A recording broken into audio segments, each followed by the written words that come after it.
साबरमती का मूल स्वरूप हमारी विरासत। शहीदों की चिताओं पर लगेंगे हर बरस मेले, वतन पर मरने वालों का यही बाकी निशा होगा। उक्त पंक्तियां हमारी आजादी के तरानों में शामिल रही है, लेकिन आजादी के मात्र 5.5 दशकों के बाद ही परिदृश्य बदलता दिखाई दे रहा है। आजादी के ऐतिहासिक संघर्ष से जुड़ी स्मृतियों को छेड़छाड़ से बचाने के लिए अब हमें आंदोलन करना पड़ रहा है। गांधीवादी मूल्यों में आस्था रखने वाले इन दिनों एक विरोध यात्रा निकाल रहे हैं। राष्ट्रपिता गांधी जी की 2 कर्मस्थलियां सेवाग्राम और साबरमती आश्रम के बीच निकाली जा रही है। इस यात्रा का उद्देश्य अंतर्राष्ट्रीय स्वरूप देने के नाम पर सरकार द्वारा साबरमती आश्रम में प्रस्तावित बदलाव के खिलाफ जन जागरण करना है। यात्रा 17 अक्टूबर को सेवाग्राम से प्रारंभ हुई है, जिसका समापन 23 अक्टूबर 2021 को साबरमती आश्रम में होगा। सफलतापूर्वक लड़ी गई आजादी की लड़ाई के इस प्रतीक साबरमती आश्रम को सरकार अब 1200 करोड़ खर्च कर अंतर्राष्ट्रीय स्वरूप देना चाहती है। सरकार के इस कदम को आजादी की लड़ाई के गौरवपूर्ण इतिहास और समता, सादगी, अहिंसा और स्वावलंबन जैसी नीतियों के प्रति अज्ञानता और नासमझी के अलावा कुछ नहीं कहा जा सकता।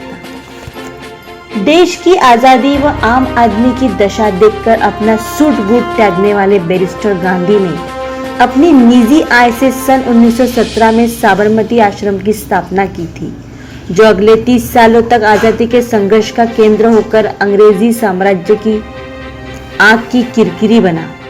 हालांकि गांधी जी यहाँ 1930 तक ही रहे।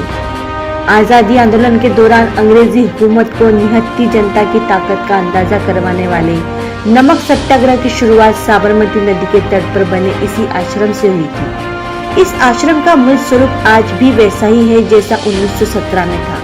महात्मा गांधी की कुटिया हृदय कुंज के साथ उनके सहयोगियों की कुटिया बनी है। उपासना स्थल, उद्योग भवन में रखी सारी सामग्रियां आम आदमी के स्वावलंबन की प्रतीक है, जिससे गोरी हुकूमत खौफ खाती रही है।